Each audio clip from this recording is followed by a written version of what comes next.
नमस्कार। बिहार तक देख रहे हैं आप और मैं अक्षय सिंह। बिहार तक में आपका स्वागत है। और बिहार चुनाव परिणाम के नतीजे भी साफ हो चुके हैं। कल देर रात में कुल मिलाकर के जो सीट है वो क्लियर हो पाया और एनडीए को 125 सीट मिले, वहीं महागठबंधन को 110 सीट मिले हैं। रात में पूरे जो नतीजे हैं वो साफ हो पाया और कांटेदार मुकाबला रहा। रात तक हम लोग इस चीज़ को देख रहे थे, कवर कर रहे थे, क्योंकि कोरोना काल था और धीमी गति से मतगणना हो रही थी। जो परिणाम था वो क्लियर नहीं हो पा रहा था और देर रात तक ये परिणाम साफ हुआ और एनडीए की बिहार में सरकार बन रही है।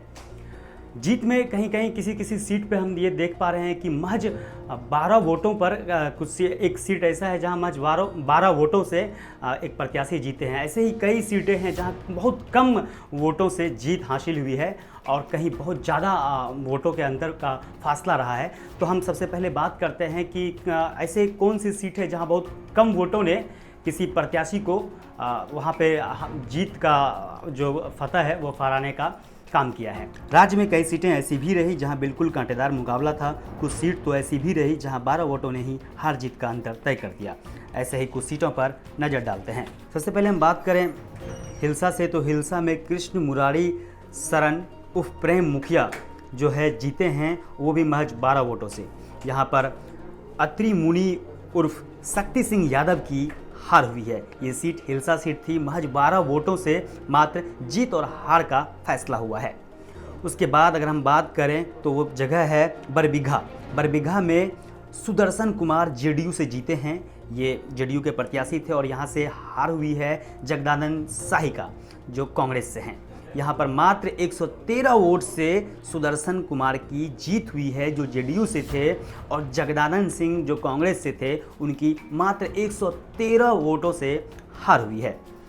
फिर हम चलते हैं आपको रामगढ़ लेके। रामगढ़ में सुधाकर सिंह की जीत हुई है जो आरजेडी से हैं, और अंबिका सिंह की हार हुई है। वो भी महज 189 वोटों का अंतर रहा है। 189 वोटों से अंबिका सिंह हारी हैं और सुधाकर सिंह की जीत हुई।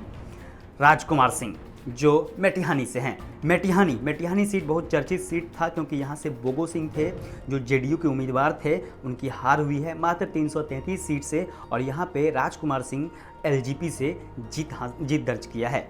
फिर आपको लेके चलते हैं भोरई से सुनील कुमार सिंह जेडीयू के उम्मीदवार थे जो 462 वोटों से जीत हासिल किए हैं। और जितेंद्र पासवान जो कम्युनिस्ट पार्टी ऑफ इंडिया के प्रत्याशी थे, यहाँ पर जितेंद्र पासवान की हार हुई है और सुनील कुमार सिंह जीते हैं मात्र 462 वोटों से।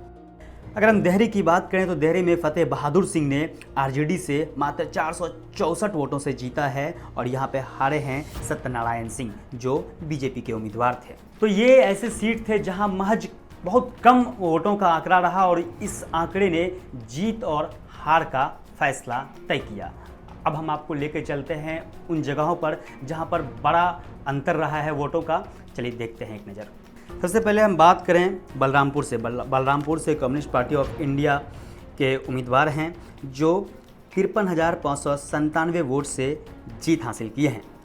ये बहुत ही बड़ा एक आंकड़ा है। 53,597 वोट से उन्होंने जीत हासिल की है और यहाँ पे विकासशील इंसान यानी वीआईपी पार्टी की हार हुई है। ब्रह्मपुर से आरजेडी के उम्मीदवार जीते हैं और एलजेपी के उम्मीदवार हारे हैं 51,141 वोट से। संदेश से राष्ट्रीय जनता दल यानी आरजेडी के उम्मीदवार जीते हैं 50,607 वोट से और जेडीयू के उम्मीदवार यहां से हारे हैं। कम्युनिस्ट पार्टी ऑफ इंडिया के उम्मीदवार 48,550 वोटों से अगियाओं से जीते हैं और यहां पे जेडीयू की हार हुई। तेघरा से कम्युनिस्ट पार्टी ऑफ इंडिया की जीत हुई, वो भी 47,979 वोटों से और यहाँ पे भी जेडीयू की हार हुई।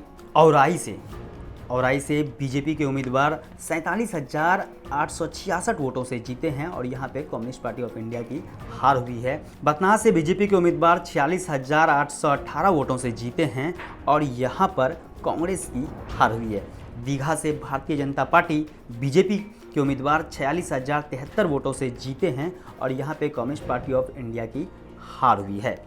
बहादुरगंज से एआईएमआईएम के उम्मीदवार जीते हैं और यहाँ पे बीजेपी की हार हुई है, वो भी 45,215 वोटों से। निर्मली से जेडीयू के उम्मीदवार 43,922 वोटों से जीते हैं और आरजेडी की यहाँ पर हार हुई है। बिहार से जुड़े तमाम खबरों के लिए आप देखते रहिए बिहार तक और आते रहिए हमारे चैनल बिहार तक पर।